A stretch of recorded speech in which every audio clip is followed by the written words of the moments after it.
காக்கும் கரை விநாயகருக்கு சரணம், பூண்டி மகானுக்கு அரோகரா.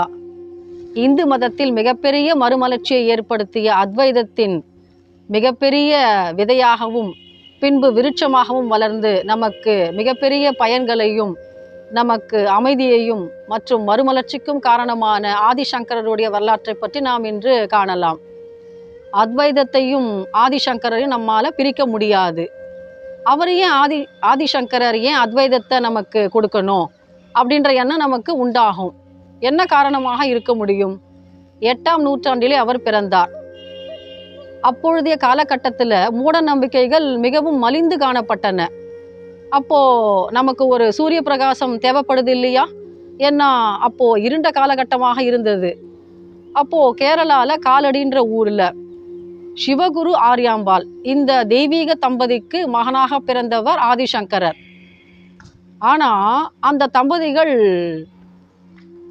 மிகச் சுலபமாக ஆதிசங்கரரை பெற்றெடுக்கவில்லை.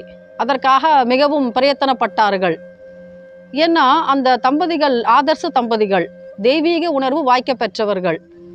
ஏழைகளுக்கு உதவுவதாகட்டும் ஆன்மீக பணிகளாகட்டும் அவர்கள் அதை முன்னெடுத்து செய்து வந்தார்கள். கல்யாணமாகி வெகு காலமாகியும் அவர்களுக்கு குழந்தை பாக்கியம் கிட்டவில்லை. அப்போ அவங்க என்ன செய்கிறாங்க? இறைவனிடம் முறையிடலாம் என்று அவர்கள் முடிவு செய்து விட்டார்கள். அப்போ திருச்சூர்ல வடக்குநாதன் என்ற சிவன் சந்நிதிக்கு சென்று 48 நாட்கள் அவர்கள் விரதம் இருக்கிறார்கள். அப்போ 48 நாட்கள் முடிவடைந்து விட்டன. நன்றாக விளக்கேற்றி வைத்துவிட்டு தமக்கு குலம் விளங்க ஒரு மகனை கொடுக்குமாறு மிகவும் மன்றாடி இறைவனை அவர்கள் வேண்டுகிறார்கள். அப்போ அந்த வேண்டுதல் இறைவனுடைய காதுகளுக்கு சென்று விடுகிறது. அப்போ அவர் அருள் பாலிக்கணும் இல்லையா?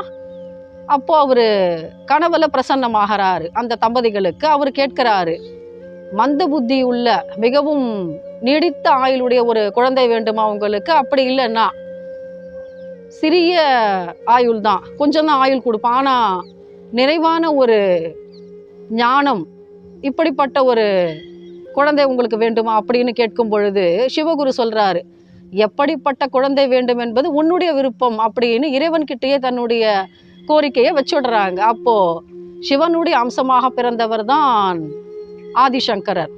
பிறக்கும்போது பெற்றோர்கள் இட்ட பெயர் சங்கரர். இவருக்கு 3 வயதாக இருக்கும் பொழுது சிவகுரு காலமாகி விடுகிறார். ஆதிசங்கருடைய தந்தை இறைவனோடு ஐக்கியமாகி விடுகிறார். இப்போ 4ஆம் வயதிலே அவருடைய அன்னையான ஆரியாம்பாள் என்ன பண்றாங்க? அக்ஷராபியாசம் ஆரம்பிச்சு வைக்கிறாங்க. ஏன்னா குழந்தைக்கு கல்வி கற்றுக் கொடுக்கணும் இல்லையா? அதனால 5 வயதுல குருகுல வாசம், பூணூல் கல்யாணம் முடிச்சாச்சுது. பிரம்மச்சரியத்தை அவர் ஏற்றுக்கொண்டாயிற்று. இப்போ அவர் என்ன பண்ணணும்? குருவுக்கு தன்னுடைய சேவைகளை செய்ய வேண்டும். இது ஏற்பாடு. அப்போ அந்த 5 வயதில் அவர் என்ன செய்கிறாரு? குருவுக்காக பவதி பிக்ஷாந்தேகி என்று ஒவ்வொரு இல்லமாக சென்று பிச்சை கேட்கிறாராம். அதை கொண்டு வந்து குருவிடம் கொடுக்க வேண்டும் அந்த காணிக்கையை. இது முறை. அவர் என்ன பண்றாரு? ஒவ்வொரு வீடாக சென்று, சிறிய இளம் வயது ஆனா ஞானம் பிரகாசிக்கக்கூடிய உருவம், அவருடைய தோற்றம் அப்படிப்பட்டதாக இருக்கிறது. ஒரு வீட்டில் போயிட்டு கேட்கிறாராம். அது ஒரு குடிசை வீடு. அந்த வீட்டிலே இருக்கிற ஒரு முதிய பெண்மணி, வயது தளர்ந்த அந்த பெண்மணிக்கு ஒரு பழக்கம் இருந்தது. என்னன்னா, ஏகாதசிக்கு விஷ்ணுவை அந்த அம்மா கும்பிடுறாங்க.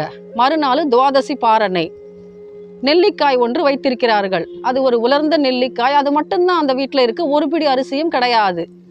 இவர் போய் கேட்கிறாரு வாசல நின்றுக்கிட்டு, பவதி பிக்ஷாந்தேகி அப்படின்னு சொல்லிட்டு. அப்போ அந்த முதிய பெண்மணி என்ன பண்றாங்க? வெளியே வந்து பார்க்கறாங்க. இளம் சங்கரரை பார்த்தவுடன் அந்த அம்மாவுக்கு மனது இலகி விடுகிறது. என்ன பண்றாங்க? உள்ள இருந்து அந்த மண் கலயத்தில் இருந்த சிறிய நெல்லிக்கனியை கொண்டு வந்து அவருடைய கேட்டார் இல்லையா திருவோட்டுல, அங்க போட்டுடுறாங்க. அதை எடுத்து பார்க்கிறாரு சங்கர. நினைக்கிறாரு, இந்த அம்மாவுக்கு எத்தகைய ஒரு தயால குணம் இருக்க வேண்டும். நமக்கு நிறைய இருப்பதில் கொஞ்சம் கொடுக்கலாம், ஆனா இருக்கிறத கொண்டு வந்து கொடுக்கணுமானாக்கா எத்தகைய ஒரு தயால மனப்பான்மை அந்த அம்மாவுக்கு இருக்க வேண்டும். பார்க்கிறாரு. மகாலட்சுமி தாயார்கிட்ட வேண்டிக்கிறாங்களாம் ஆதிசங்கரர். கனகதாரா ஸ்தோத்திரம் என்று சொல்லக்கூடிய அற்புதமான பாடல்களை. அப்போ என்ன நடந்தது பாருங்க, ஒரு அதிசயம். மகாலட்சுமி தாயார் ஆதிசங்கருடைய கோரிக்கையை ஏற்றுக்கொண்டார். அந்த குடிசை வீட்டில் தங்க நாணயங்களை மழையாக பொழிவிக்கிறாளாம். 5 வயதிலேயே இத்தகைய அதிசயத்தை ஆதிசங்கரர் நிகழ்த்துகிறார் என்று சொன்னால் அவருடைய தவ வலிமை எப்படிப்பட்டதாக இருக்க வேண்டும். இப்போ திரும்பவும் அவர் என்ன பண்றாரு, தம்முடைய அந்த பிரம்மச்சரிய வாழ்க்கையை அவர் தொடர்ந்து நடத்தி கொண்டு வருகிறார். அப்பொழுது அவருக்கு கல்வி போதிக்கப்பட்டது. இப்போ பாருங்க, 8 வயதாக இருக்கிறது அவருக்கு. ஆனால் அவருக்கு ஆன்மீக தேடல் அதிகமாக இருக்குது மனசுக்குள்ள. ஏன்னா ஒரு குருவை கண்டடைகிற வரைக்கும் ஒரு சீடனுடைய வாழ்க்கை திருப்பு முனையாக அமையாது. அதுதான் பெரிய நமக்கு டேர்னிங் பாயிண்ட்டாக இருக்கும். அவர் என்ன பண்ணுறாரு, ரொம்ப ஒரு ஆன்மீக தாகத்தோடு இருக்கிறாரு. தன்னுடைய குருவை தேடி புறப்படணும் இல்லையா? அப்போ முதல்ல வீட்டை திறக்கணும் இல்லையா? வீட்டை திறக்கணும்னா சன்னியாசியாக தானே இருக்க முடியும். அப்போது தன்னுடைய தாய்கிட்ட அவர் கேட்கிறாரு, எந்த தாய் ஒப்புக்கொள்வாள்? ஒரே பிள்ளை சந்நியாசம் ஏற்றுக்கொண்டு விட்டால் அக்னி காரியத்தை யார் செய்வார்கள்? இப்போ ஒரு உதாரணத்துக்கு, இப்போ அவர் ஒரே பிள்ளை, அம்மா இறந்துட்டாங்கன்னா அக்னி காரியம் எப்படி செய்ய முடியும்? ஒரு சன்னியாசியாக இருந்தால் அது விலக்கப்பட்டதல்லவா சன்னியாசிக்கு? அதனால எந்த தாய் ஒப்புக்கொள்வாள்? ஆனா இவர் பாருங்க, தன்னுடைய தாய் ஒப்புக்கொள்ள மாட்டாள் என்பது நன்கு தெரிந்து விட்டது ஆதிசங்கரருக்கு. என்ன பண்றாரு பாருங்க, கடவுள்கிட்ட விண்ணப்பிக்கிறாரு, என்னுடைய தாய் ஏற்றுக்கொள்ளும் விதமாக எனக்கு ஒரு நல்ல வழிகாட்ட வேண்டும் அப்படின்னு கேட்கும் பொழுது நடக்குது ஒரு அதிசயம். என்னன்னா, அவரு பூர்ணா நதியில நீராடிக்கிட்டு இருக்காரு சிறு குழந்தையாக. அப்போ ஒரு முதலை காலை கவ்விக்கொள்கிறது. கரையில் நின்றுக்கிட்டு ஆரியாம்பாள் கதறுகிறாங்க. ஏன்னா இருக்கிறது ஒரு குழந்தை, அதையும் இந்த முதல்ல தூக்கிக்கிட்டு போயிட்டா என்ன பண்ண முடியும்? அப்போ ஆதிசங்கரர் கேட்கிறாரு, அம்மா இப்போ உன்னுடைய கையில தான் இருக்கு என்னுடைய வாழ்நாள், என்ன சொல்றீங்க? நான் சந்நியாசம் ஏற்றுக்கிட்டா எனக்கு இன்னும் அதிகமான வாழ்நாள் கொடுக்கப்படும், எப்படி உங்க முடிவு அப்படின்னு கேட்கும் பொழுது பெற்ற தாயுடைய கண்கள் இருந்து கண்ணீர் வடிகிறதாம். எந்த தாய் ஒப்புக்கொள்வாள்? சந்நியாசம் ஏற்றுக்கொண்டாவது தன்னுடைய மகனை கண்ணார காணலாம் அல்லவா? அப்படித்தானே விரும்புவாள் எந்த ஒரு தாயும். முதல்ல இழுத்து கொண்டு போவதை விட சந்நியாச வாழ்க்கை வாழ்ந்து கொண்டு அதை நாம் கண்ணால கண்டு கொண்டு இருக்கலாம் அல்லவா? ஒப்புக்கொள்கிறார் அழுது கொண்டே. சரிப்பா, நீ சொல்றா போலயே நடக்கட்டும், நீ சன்னியாசி ஆனாலும் எனக்கு பிள்ளை தானே, அந்த உறவு முறை மாறிடவா போகுது?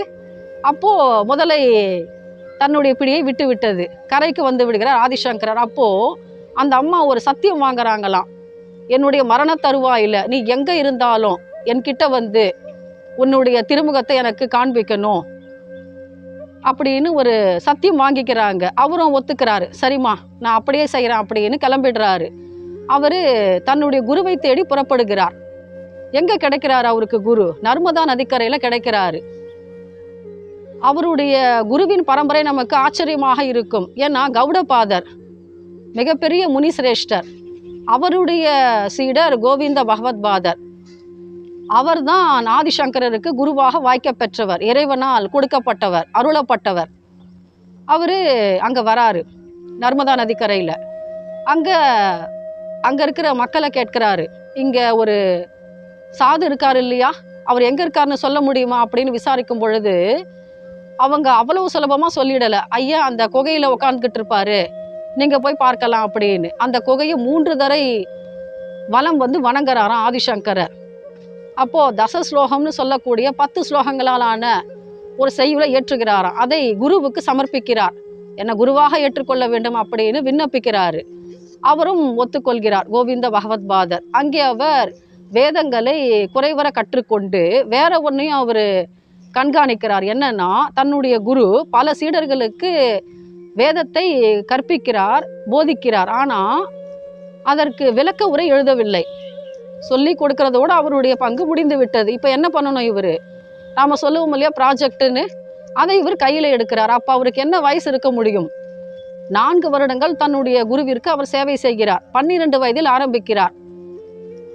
உபநிடதங்கள்னு சொல்லுவோம் இல்லையா, அதற்கும் பிரம்மசூத்திரம் இதற்கும் பகவத்கீதைக்கும் அவர் விளக்க உரை எழுதுகிறாராம். 4 வருடங்களை இதற்காக அவர் செலவிட்டாராம். முதல் 4 வருடங்கள் தன்னுடைய குருவுக்கு அவர் சேவை செய்தார். 16 வயதிலே தன்னுடைய பேனாவை அவர் கீழே மூடி வைத்தார். தன்னுடைய ப்ராஜெக்டை அவர் கம்ப்ளீட் பண்ணிட்டாரு. இப்போ என்ன பண்ணணும் அடுத்தது? அதை நாம் பரப்பணும். இதற்கு அவர் அனுமதி கேட்கிறார் தன்னுடைய குருவான கோவிந்த பகவத் பாதர்கிடம். அவரும் ஆசீர்வாதம் செய்து அனுப்புகிறார், அருளாசி கொடுக்கிறார். நீ சென்ற இடமெல்லாம் உனக்கு வெற்றியே கிடைக்கட்டும் அப்படின்னு வாழ்த்தி அனுப்புறாரு. எத்தகைய ஒரு பெரிய பேரு! குரு கிட்ட இருந்து நாம அருள் வாங்குறது சுலபம் இல்லையே. ஆனா அதையும் வாங்கிடுறாரு ஆதிசங்கரர். இப்போ தன்னுடைய பயணத்தை அவர் தொடர்கிறார். 16 வருடங்கள் தன்னுடைய இந்த பணியை முடித்துவிட்டு அடுத்த 16 வருடங்கள் இந்தியாவின் மூலை முடுக்கெல்லாம் அவர் நடக்கிறார். வடக்கும் தெற்குமாக கிழக்கும் மேற்குமாக அவருடைய காலடி படாத இடமே கிடையாது. அத்தனை இடங்களுக்கும் சென்று அவர் அத்வைதத்தை பரப்புகிறார். இதுதான் அவர் கண்டறிந்த உண்மை. அதை அவர் போதிக்க தயாராக இருக்கிறார். அப்போ செல்லும் பொழுதெல்லாம் பல அதிசயங்களையும் அற்புதங்களையும் அவர் சந்திக்கிறார். இப்ப நாம அவரோட பின்தொடருவோம், ஆதிசங்கரரோட. ஏன்னா பல ஸ்தலங்களுக்கு அவர் பயணப்பட்டார். அப்போ சென்னைக்கு வருகிறார். அங்கே மாங்காட்டிலே காபாலிகர் மதம் என்று ஒரு மதம் இருக்கிறது.